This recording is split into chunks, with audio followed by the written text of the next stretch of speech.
Hi friends, வணக்கம். இன்றைக்கி நம்ம சேனலில் என்ன சமையல் பார்க்க போகிறோன்னா, ஆந்திரா ஸ்டைல் கோங்கூரா பச்சடி எப்படி செய்கிறதுன்னு பார்க்கலாம். இதுக்கு முதல்ல நான் இங்கே 2 கட்டு கோங்கூரா எடுத்திருக்கேன். இது வந்துட்டு பின்னாடி காம்பு இல்லாத வெறும் இலையாகவே கிள்ளி வச்சுக்கோங்க. 7 பெரிய சைஸ் தக்காளி எடுத்திருக்கேன். 50 காஞ்ச மிளகாய் எடுத்திருக்கேன். ஏன்னா கீரை கொஞ்சம் புளிப்பாக இருக்கும், அதனால் காரம் கொஞ்சம் அதிகமாக போட்டுக்கோங்க. நான் இங்கே ஒரு 100 கிராம் அளவுக்கு எண்ணெய் எடுத்திருக்கேன்.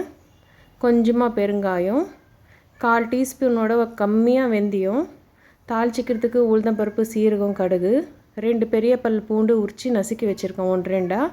உப்பு உங்கள் ருசிக்கு தகுந்த மாதிரி, 1 டேபிள் ஸ்பூன் அளவுக்கு சீரகம், 1 கப் அளவுக்கு உளுந்தம்பருப்பு, இது 100 கிராம் இருக்கும், 4 டேபிள் ஸ்பூன் அளவுக்கு தனியா. இப்போ இதை நம்ம முதல்ல எப்படி செய்கிறதுன்னு பார்க்கலாம். இதுக்கு முதல்ல நம்ம ஒரு கடாயில் 1/2 டேபிள் ஸ்பூன் அளவுக்கு எண்ணெய் ஊற்றிக்கோங்க, போதும். இப்போ எண்ணெய் கூடவே தனியா,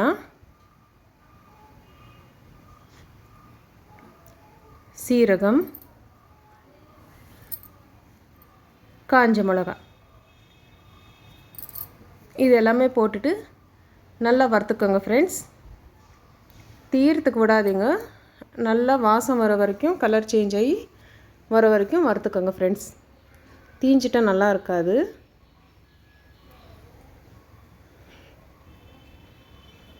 நல்லா கைவிடாத வறுத்து விடுங்க ஃப்ரெண்ட்ஸ்.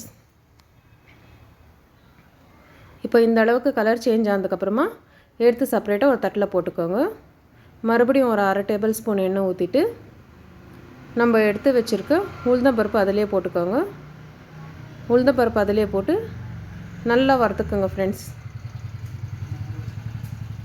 உளுந்தம்பருப்பு நல்லா செவந்து வரணும், வாசமும் நல்லா வரும், அது வரைக்கும் நல்லா வறுத்துக்கோங்க ஃப்ரெண்ட்ஸ். நம்ம இந்த பச்சடியை செஞ்சு வச்சுட்டா 1 மாதம் வரைக்கும் ஃப்ரிட்ஜில் வச்சு தாராளமாக யூஸ் பண்ணலாம் ஃப்ரெண்ட்ஸ். இது ரொம்ப நல்லா இருக்கும்.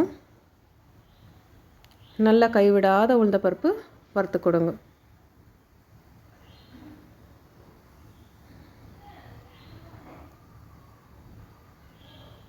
நம்ம இந்த பச்சடியெல்லாம் பண்ணணுமானா கொஞ்சம் பொறுமையாக தான் பண்ணணும் ஃப்ரெண்ட்ஸ்.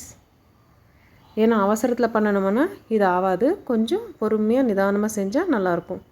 இப்போ இந்த அளவு கலர் சேஞ்ச் ஆனதுக்கப்புறமா இதையும் எடுத்து நம்ம காஞ்ச மிளகாய் கூடயே போட்டுருங்க. இப்போ அது மேலே கொஞ்சமாக உப்பு போட்டுக்கோங்க. ஏன்னா உப்பு போட்டால் பருப்பு கலர் கொஞ்சம் சேஞ்ச் ஆகாத இருக்கும். இப்போ மறுபடியும் அதே கடாயில் 1 டேபிள் ஸ்பூன் அளவுக்கு எண்ணெய் ஊற்றிக்கோங்க. எண்ணெய் ஊற்றிட்டு நம்ம எடுத்து வச்சுருக்க கோங்கூரா அதிலே போட்டுக்கலாம்.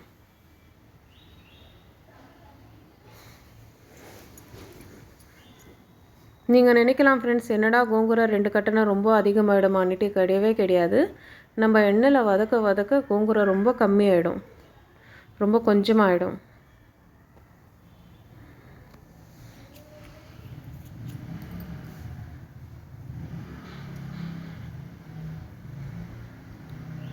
இப்போ இதை கூட நல்லா வறுத்துக்கலாம் ஃப்ரெண்ட்ஸ்.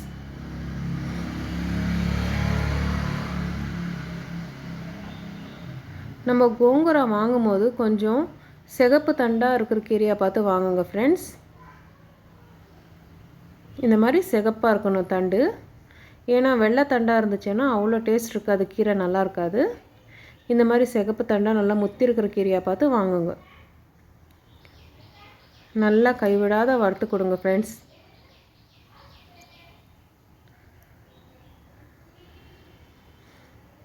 பாருங்கள் ஃப்ரெண்ட்ஸ், நம்ம போடும்போது எவ்வளோ அதிகமாக இருந்தது கீரை. இப்போ பாருங்கள் நல்லா சுண்டி வந்துருச்சு. இன்னும் கூட நல்லா எண்ணெய் திரிஞ்சு வர வரைக்கும் வறுத்து விடுங்க ஃப்ரெண்ட்ஸ். இதை தேவைப்பட்டால் எண்ணெய் இல்லை கம்மியாக இருக்கான்னு தோணுச்சுன்னா ஒரு 1/4 டீஸ்பூன் அளவு ஊற்றிக்கோங்க.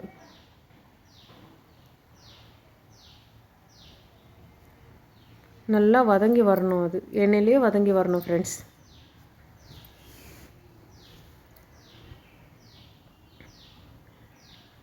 கூடவே இருந்து நல்லா வதக்கி விட்டுட்டே இருங்க ஃப்ரெண்ட்ஸ்.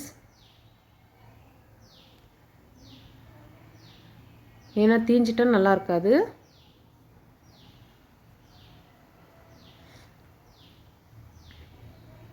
பாருங்கள் ஃப்ரெண்ட்ஸ், இப்போ இந்த அளவு நல்லா மெத்தனை வெந்ததுக்கப்புறமா இதை எடுத்து ஒரு தட்டில் போட்டு வச்சுன்னுடலாம். காஞ்ச மிளகா கூட போடாதீங்க, செப்பரேட்டாக போட்டு வச்சுக்கோங்க. இப்போ மறுபடியும் அதே கடாயிலேயே இன்னும் 2 டேபிள் ஸ்பூன் அளவுக்கு எண்ணெய் ஊற்றிட்டு நம்ம எடுத்து வச்சுருக்கிற தக்காளியை கட் பண்ணி போட்டுக்கலாம் ஃப்ரெண்ட்ஸ்.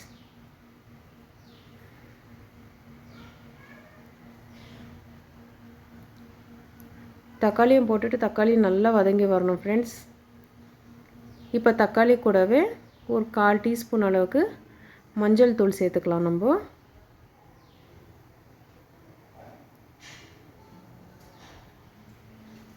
இப்போ அது கூடவே கொஞ்சமாக உப்பு போட்டுக்கலாம் ஃப்ரெண்ட்ஸ்.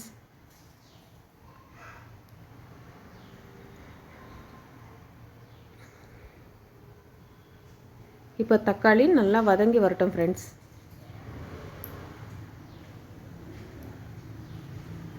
பாருங்கள் ஃப்ரெண்ட்ஸ், இந்த மாதிரி வதங்கி வந்திருக்கு. ஆனால் இன்னும் நல்லா வதங்கணும் ஃப்ரெண்ட்ஸ். சிம்மில் வச்சுட்டு நல்லா ஒரு 10 நிமிஷம் வதக்கி விடுங்க ஃப்ரெண்ட்ஸ். பாருங்கள், இந்த அளவுக்கு நல்லா வதங்கி நம்ம ஊற்றின எண்ணெய்லாம் மேலே திரிஞ்சு வந்துடுச்சு. நம்ம இதை வந்து மிக்சியில் போட்டு ருப்ப போகிறதில்ல ஃப்ரெண்ட்ஸ், மிக்சியில் போட்டு அரைக்க மாட்டோம். அதனால் பாருங்கள், தக்காளி நல்லா தொக்கு மாதிரி வந்திருக்கு. இப்போது அது கூடவே நம்ம எடுத்து வச்சுருக்கிற கோங்குரா கூட சேர்த்துக்கலாம். கோங்குரா கூட சேர்த்துட்டு நல்லா கரண்டிலேயே மிக்ஸ் பண்ணி விடுங்க ஃப்ரெண்ட்ஸ். நல்லா அடித்து மிக்ஸ் பண்ணி விடுங்க ஃப்ரெண்ட்ஸ். ஏன்னா நம்ம மிக்சியில் போட மாட்டோம்ல, கோங்குரா கொஞ்சம் நார் மாதிரி இருக்கும். அதனால் கொஞ்சம் கரண்டிலேயே மிக்ஸ் பண்ணி கொடுங்க. முடிஞ்சவளோ நல்லா மிக்ஸ் பண்ணுங்கள் ஃப்ரெண்ட்ஸ்.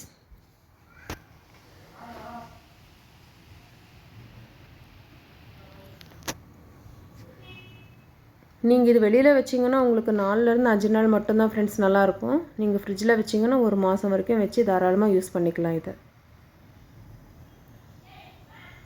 பாருங்கள், இந்த அளவுக்கு நல்லா மிக்ஸ் பண்ணிவிட்டு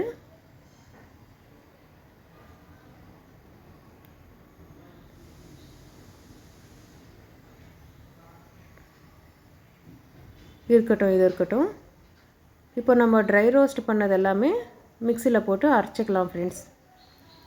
ரொம்ப நைஸாக அரைக்காதீங்க, இதெல்லாம் கொஞ்சம் கொரகொரப்பாகவே இருக்கட்டும். ஏன்னா பச்சடிக்கெல்லாம் ரொம்ப நைஸாக அரைச்சிட்டா நல்லா இருக்காது, டேஸ்ட் இருக்காது. கொஞ்சம் கொரகொரப்பாக அரைச்சிக்காங்க. இந்த அளவுக்கு இருந்தால் போதும். இப்போது இது நம்ம வச்சுருக்கிற கோங்குரா தக்காளி மிக்ஸ் கூடவே போட்டு மிக்ஸ் பண்ணிடலாம். இப்போ இது கூடவே நம்ம உரித்து வச்சுருக்கிற பூண்டு 1-2 தட்டி வச்சுருக்கிற பூண்டு கூட சேர்த்துக்கலாம் ஃப்ரெண்ட்ஸ். பூண்டு எண்ணெயில் போட்டுட்டு அவ்வளோ டேஸ்ட் இருக்காது. நீங்கள் இந்த மாதிரி பச்சையாக போட்டு சேர்க்குறதுனால ரொம்ப நல்லா ஸ்மெல்லு நல்லாயிருக்கும், டேஸ்ட்டு நல்லாயிருக்கும் ஃப்ரெண்ட்ஸ். இப்போ இதை நல்லா மிக்ஸ் பண்ணிடலாம்.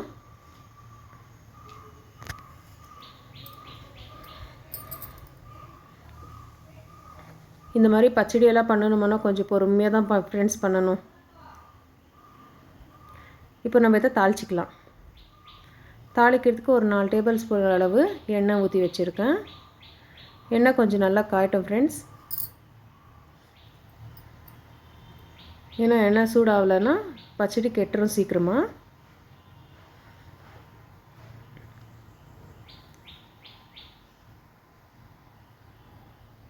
இப்போ எண்ணெய் நல்லா காஞ்சதுக்கப்புறமா நம்ம எடுத்து வச்சுருக்கிற கடுகு, உளுந்தம்பருப்பு, சீரகம் இது 3த்தையுமே போட்டு தாளிச்சிக்கலாம்.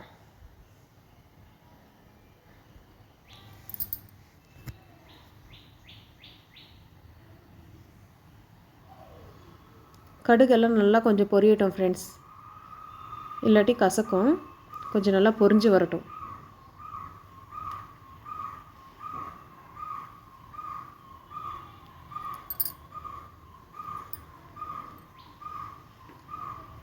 நல்லா பொரிஞ்சு உளுந்தப்பருப்பு நல்லா கலர் வரட்டும் ஃப்ரெண்ட்ஸ்.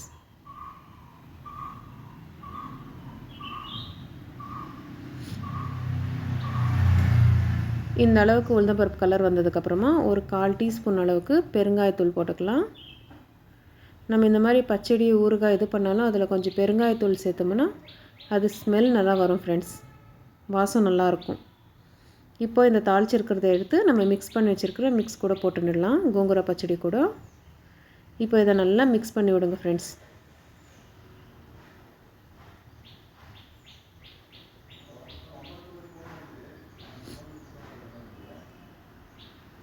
இப்போ நல்லா இந்த அளவு மிக்ஸ் ஆனதுக்கப்புறமா எடுத்து நம்ம ஒரு பாட்டிலில் போட்டு வச்சுட்டோம்னா அப்படியே இருக்கும். அவ்வளோதான் ஃப்ரெண்ட்ஸ், நம்ம ஆந்திரா ஸ்டைல் கோங்குரா பச்சடி ரெடியாக இருக்குது. இது சாப்பிட்றதுக்கு ரொம்ப சுவையாக இருக்கும்.